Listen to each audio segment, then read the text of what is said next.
Hi everybody and welcome back to my channel. Today I am actually going to do something that I watched another cosplayer do, and I had left a comment in the comment section and it kind of turned into a topic of discussion, so I'm going to do kind of the same thing that they do.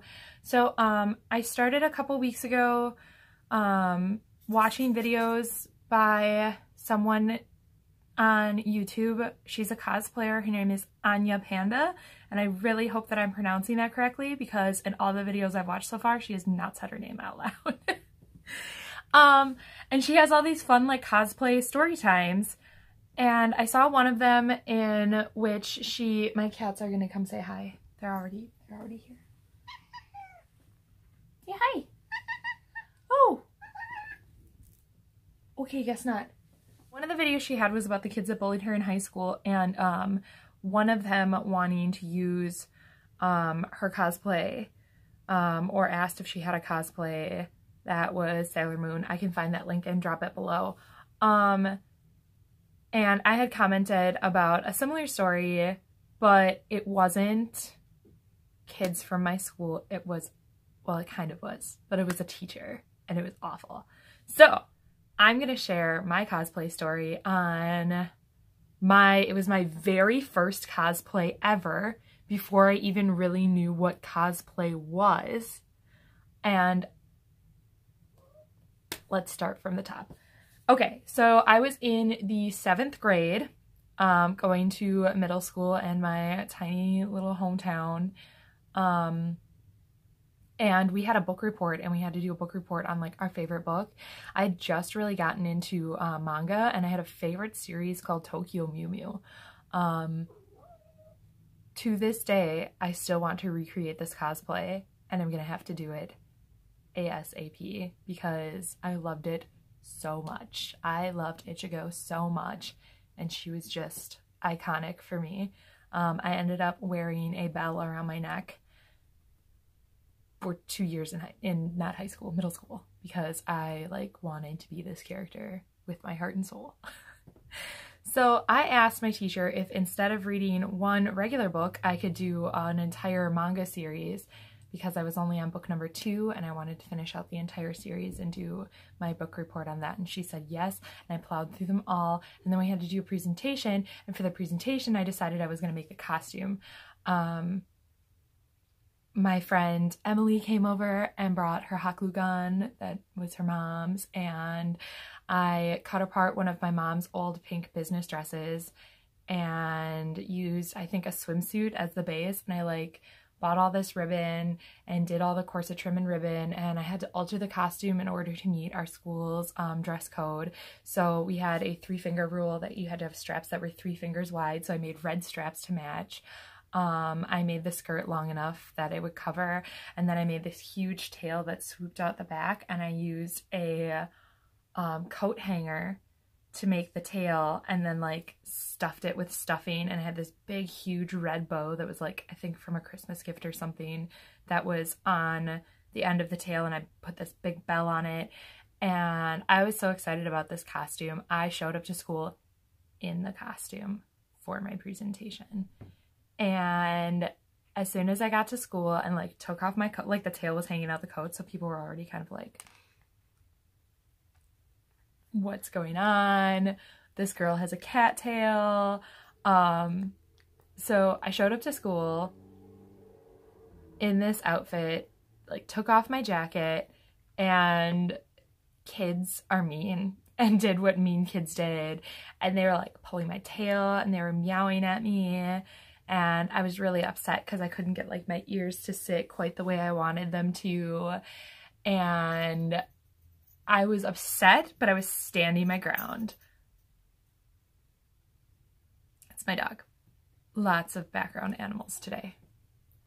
So I was upset, but I was standing my ground because I was a very stubborn child, and I was very determined to just do whatever I wanted to do and not care. So like my feelings were hurt, but I didn't want to show it. And I was stubborn but sensitive, and that is like the worst combination in the world because everything that people are doing hurts, but I refuse to back away from it. That was me as a child. Not sure much has changed as an adult. I had this teacher that was mean. She was mean. And focus. Focus here. There we go. I had this teacher and she was so mean. And everybody that had her thought she was the worst teacher in the world. And she drove me absolutely insane because she was just the worst teacher. Not only was she an adult bully, she would like waste whole class periods talking about the latest Louis Vuitton bag that her husband bought her. And she was a math teacher to boot. So I really struggled with math to begin with and was terrified to ask this teacher questions because she was such a nightmare. And I remember at some point in time, it might have been related to the same incident, and I don't remember. At some point in time during my middle school career, I must have like blacked out all the bad memories. I remember I wrote her an apology note because I felt like I should, even though I didn't feel like I did anything wrong. I had obviously upset her and I wanted her to acknowledge that that wasn't my intent. So I left an apology note on her desk and she pulled me aside and threatened to have me arrested for threatening her. I was just a kid. I hadn't threatened her. I had written her an apology note. I had stood by her desk waiting for her to wrap up her conversation with another student and she wasn't wrapping it up. So I had left it there so that I could go and attend whatever my next thing was that I needed to attend, class, catch the bus, whatever. We switched from cats to needy chihuahuas. You need to lay down and say hi. Yeah, that's what I'm doing. No, lay down. Be nice. Be nice. So, I show up to school in this costume. The kids are taunting me. You know, nobody's being nice to me. Class hasn't started yet. And this teacher, like, forcibly grabs me by the forearm and, like, pulls me aside. And she's like, "What are you wearing?" And I'm like, "My costume. It's for, I think it was 6th period, my 6th period project." And she goes, "That is not appropriate for here. This is not a dress-up day." I was like, "Well, I know, but I mean, my costume fits the school standards. I made it to fit school standards." And she's like, "Well, you're just distracting all the other students, and how could you ever think this was appropriate?" And she just rips me a new one. She's, you know, just belittling me and making me feel stupid and telling me how incredibly inappropriate I am. And my heart is just shattering because I had spent so much time working so hard to make this costume perfect. And there's no part of her that is allowing me to have any joy at all. She ended up dragging me to the principal's office and insisting that I call home and that my mom pick me up. So my mom had to leave work and pick me up to take me home because a grown adult woman could not handle me in a pink dress with a cattail. A kid. And decided to, instead of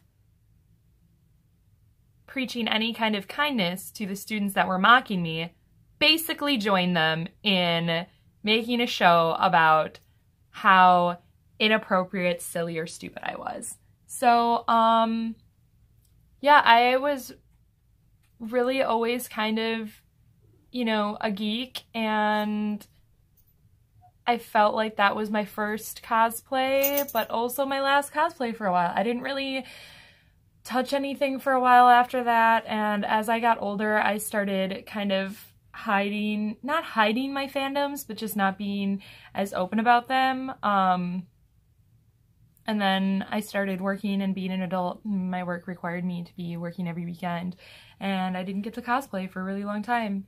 I didn't even hit my first official con until I was maybe like 22, and a lot of my cosplays have been at home and not at cons. And I think it's because I was a little, like, I would never really admit that, like, I was shy, but I kind of was. I remember like showing up to beauty school with some wild makeup once too, and like trying to make it look more fantasy makeup, and it's before I really knew what I was doing with makeup, and like kind of being teased at that point too, like, oh, how very Black Swan of you, Noelle, like. So I guess I've decided that 2019 is my year to flourish, and I'm going to do everything in my power to continue doing makeup and start doing more cosplay stuff. I really just enjoy making costumes, and I enjoy making costumes that have a story. I love like comics and the superhero scene, and I love the way that costume that Ichigo Tokyo Mew Mew costume made me feel. I felt so wonderful about it before other people tore it apart, and I think it's time. I think it's time to bring back Ichigo and be the pink dressed cat that I was always meant to be. So that's it for today's video. I'm sorry that my animals are a pain and that my camera can't focus at all. If you like this video and you'd like to see more or have any questions, leave a comment below. As always, please like and subscribe and hit that notifications bell. All right, I'll see y'all later. Thanks. Bye.